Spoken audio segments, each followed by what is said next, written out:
I'd like to spend a little time and show you a new bass motion drill. Hope this is something that can be of interest to you, maybe spark something in your own study and your own ability to move lines in the lower register while maintaining something up above. So the melody up above is going to be really simple, and we're just going to do an ascending line that goes up a fourth and comes back down.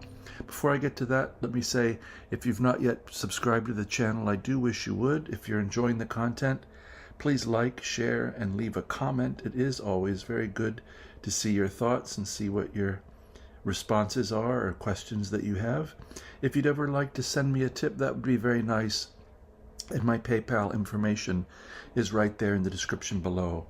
So what we're going to do is start everything at the interval of a compound sixth, also known as a 13th.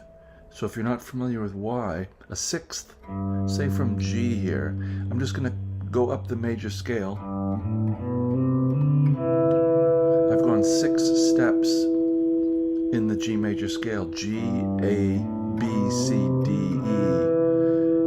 If we continue and I take that note up an octave, we'll have that same E, yet it's not a sixth anymore in the sense that it's not 6 steps away, it's 13 steps away. 1, 2, 3, 4, 5, 6, 7, 8, 9, 10, 11, 12, 13. So when you see something like G, something with a flat 13, that would be that 13th. The 5th lives right below, the flat 7 lives right above, 13. But it's a great interval. It would be a part of C major over G, 3, 5, 5, 5. It'd be part of G7 with a 13th on top, 3, 3, 4, 5, G, F, B, D, B, E, sorry. But what we're going to do is try to sustain that second string note. I'm using my little finger in each case. And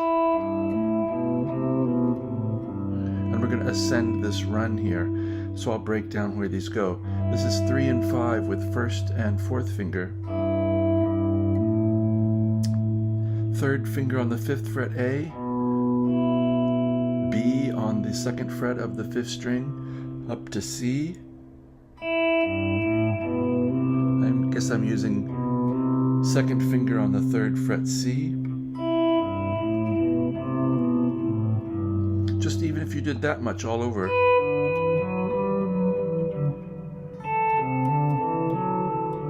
this is kind of what we're going to do. But even if you didn't change key, just keep the same exercise as a drill, which is what this is. But this also has an element of application in real improvisation, and you'll find this kind of thing in contrapuntal Baroque textures, where something's being held and something's running around. So 3 and 5, 5, 2, 3, 2, 5, 3. G, A, B, C, B, A, G. We're going to move up the G major scale, the scale of 1 sharp. So we're going to go to F sharp, E to F sharp to G. So this F sharp, things are going to stretch out a little bit. So here's 5 and 7, A and F sharp, B on the 7th fret of the bass string, 6th string, 3rd fret of the 5th string up to the 5th fret. I guess I'm still using 2nd finger there. I think you could slide if you want. I'm doing a little pull off. I hope you can widen out and try to reach these things. 4 fret span is pretty normal on guitar for 1 finger per fret. If you can just stretch out a little bit more between 1st and 2nd fingers,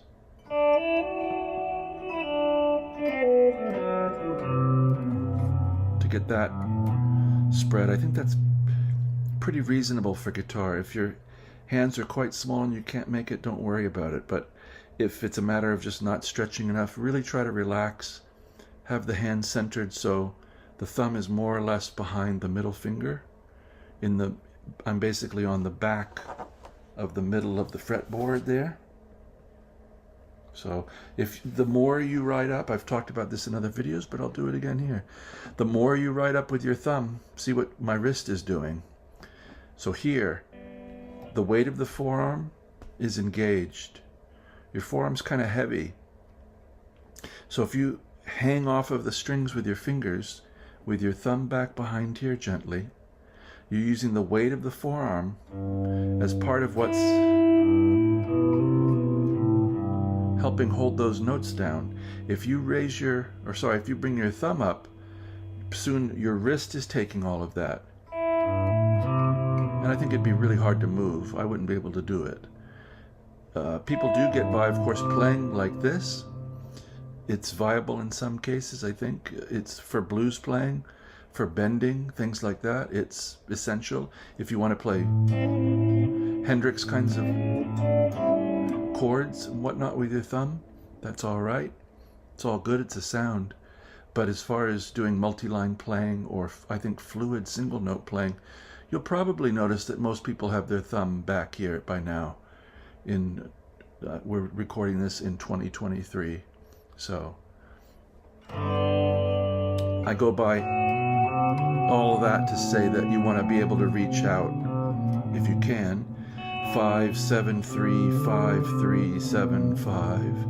Now we're coming up to G, 8th fret. And we're going to go up from 7, 8, 5, 7, 5, 8, 7. B, C, D, E, D, C, B. So even if I said, look, we're going to do a sequence, and here's where we're starting. And I told you as an exercise, it's in the key of 1 sharp, figure out the rest or write out the rest. At some point you should be able to do that, because the idea is starting on a bass note, go up a 4th stepwise, and come right back down, and then our next bass note is going to start from the next degree. So we started on G, we're going to start on A. The reason I stress this so much as well is that this is the kind of hearing you need to have to be able to improvise in a contrapuntal manner on the guitar, to be able to hear the inevitability of. Now I hope right here that you could hear boo-doo-doo. How about la-doo-doo? How about ba-doo-doo? How about ba-doo-doo? So you can anticipate before you play it what pitches are going to sound like in sequence. It's really important. The more you listen to people like Johann Sebastian Bach, that's who I'd recommend, the more you'll hear these kinds of sequences and grow accustomed to tracking them while other elements are happening at the same time. So we were up to 7, 8, 5, 7, 5, 8, 7. I'm kind of going quick with the numbers because I hope you don't need them so much. We're going to go up to A on the 10th fret of the 2nd string. Now there I left the key by mistake. So we want to keep that F sharp in there. So 10th fret, 8, 10, 7, 9, 7, 10, 8. And the reason we're having to do that, the reason it's a different pattern, is because we're conforming to the scale of 1 sharp. And that's where that F sharp is living. Right there.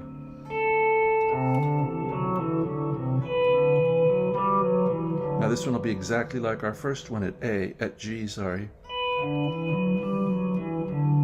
So 10 and 12, 12, 9, 10, 9, 12, 10. And now here we are with the C in the melody, 13th fret. 12, 9, 10, 12, 10, 9, 12.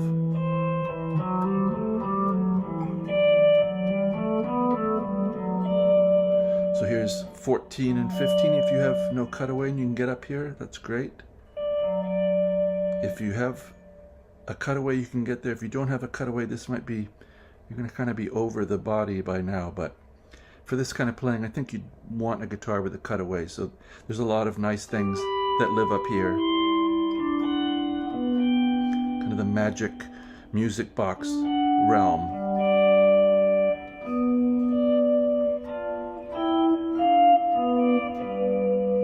It's nice up here. Plus it's in miniature. It allows you to see. If you're up here above the 12th fret, it's as if you can see from 1st fret to 7th fret, all within the span of your hand, more or less. Down here, we're probably not taking in that much of the fretboard all at one time. We can learn to do so. I'd recommend it. The way to do that is to get to know all of the note names and how they belong to different scales. So in the key of 1 sharp here, 2nd string, looks like a certain pattern. We can go over this sometime. If you have questions, please ask.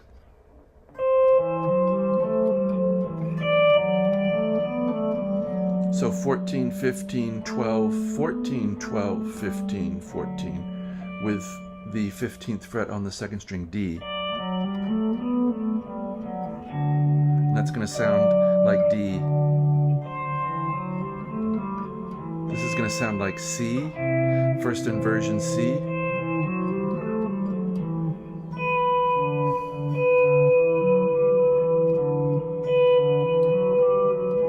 This one's going to sound like G.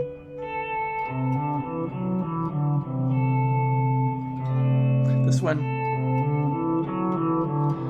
an A in the melody and a C in the bottom with a 3 of the 4 pitches, C, D, and F sharp are all part of D7, so this more or less sounds like D7, and then G 1st inversion, D7 again over A,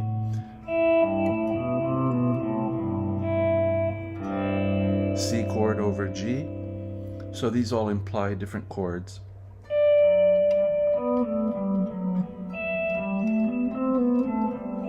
So now we're here where we started, but an octave higher. 15 and 17. 15, 17, 14, 15, 14, 17, 15.